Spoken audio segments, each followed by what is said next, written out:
মিয়ানমারের রাখাইন রাজ্যে চলমান সংঘর্ষের জেরে আবারও নাফ নদীর ওপার থেকে গুলি এসে পড়েছে কক্সবাজারের টেকনাফে।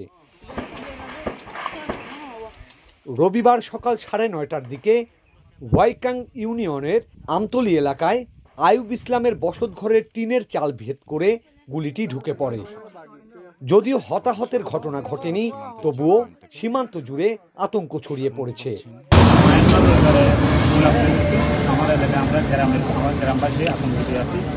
আমরা একটা সুস্থ এটা সমাধান চাই।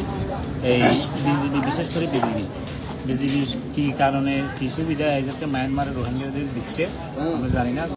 স্থানীয় ইউপি চেয়ারম্যান নূর আহমদ আনোয়ারি জানান, বিষয়টি উপজেলা প্রশাসন ও বিজিবিকে অবহিত করা হয়েছে।